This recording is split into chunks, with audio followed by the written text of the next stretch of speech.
And can you introduce everyone to Ren and Violets Are Blue? Well, sure. Ren starts out the book being Renata. She feels as if she has no control over her life because her dad has very suddenly left the family. He's gotten remarried to another woman. Her mom decides that the two of them are going to move to a new town and Ren's going to have to start a new school. And the way that Renata deals with all of this disruption and this feeling of that she has no control is by, first of all, reinventing herself. She gives herself a new name. She becomes Ren with a silent W. And by immersing herself in her new passion, which is special effects makeup. And what she does is she watches special effects makeup videos on YouTube obsessively, so much so that her mom tells her that she needs to get away from her computer and socialize. So what she does is she becomes the makeup person for the middle school production of Wicked, the musical. And soon she's so involved with the musical and figuring out how to do all the makeup and her new friendships and dealing with a crush from a boy that she doesn't reciprocate, that she isn't really focused on what's going on at home with her mom. Her mom's behavior is becoming a little bit erratic. She does things like she puts a lock on her bedroom door and closes herself in every night, which is very strange. She's keeping unpredictable hours. She's an ER nurse. So to some extent, it's always been the case that her scheduling is changes from week to week, but it's getting even more erratic. Her mom is often sick or sleeping during the day, and her moods are changeable. And eventually something happens. I don't want to give too much away, but things come to a critical point and Ren has to realize that her mom has been struggling with an addiction to painkillers. That's all I'll say. So I have to jump right in. Now you're gonna laugh because my dog is now starting to cry. So we're just going to ignore him if you all of a sudden hear crying. But the makeup, Mm-hmm. it is so incredible. It made me, I don't wear any makeup, but I don't either.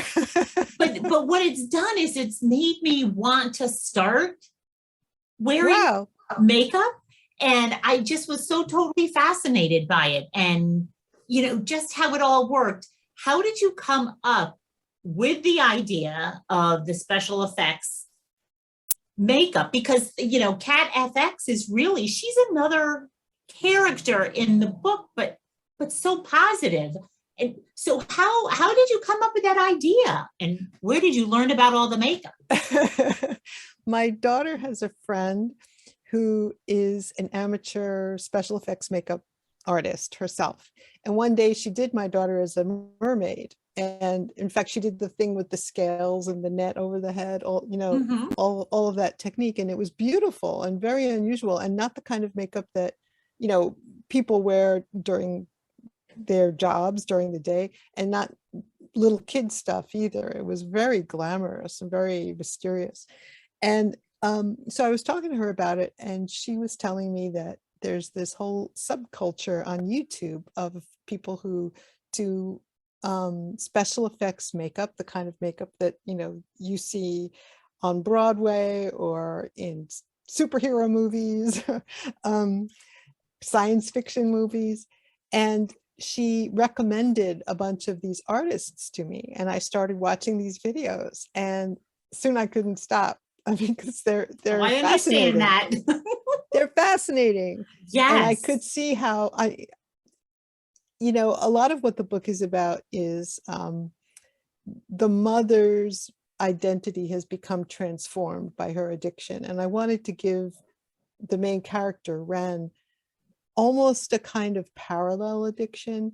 So she becomes obsessed with something that's actually creative and positive, mostly. Just the way her mom becomes, transformed by something Mhm. that's an addiction that's negative and scary.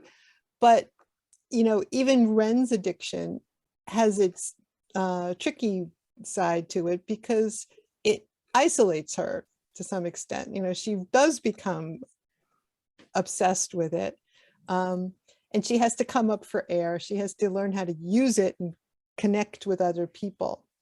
But she's able to do that. And in fact, the makeup for her is a way of connecting with other people, ultimately.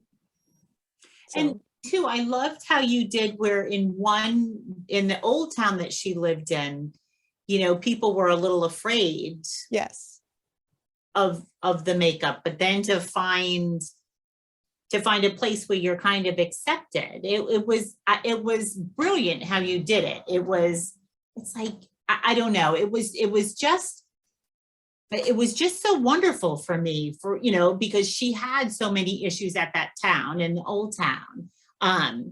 So was that something that you intended to do, or was the move always in there? That's an interesting question. So much of what the book is about is reinventing yourself, transforming yourself and reinventing yourself. So it was natural to have her have a fresh start in a new town where she could reinvent herself, with a new name. And,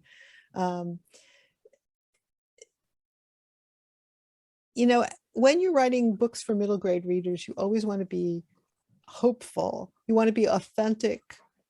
You want to do justice to a topic if the topic is dark or tricky, but you also always want to be hopeful, so you have to balance those things. And I thought that Ren's being able to move to a new town and reinvent herself was a hopeful element, and also, she's a very introverted person. She's creative and introverted. She's not the kind of kid who's naturally going to be on stage. And I wanted her to be able to be validated for that, And so when she moves to a new town and she becomes involved with the theater kids, that's a fresh start for her, but it's a little shaky because she's not naturally, the kind of kid who would be under the spotlight. Yep. But she's able to bring herself to the new school and have people think that what she does isn't just, weird, but to become appreciated for her quirky obsession. So that's a hopeful thing, and I think it's important for kids to read stuff like that.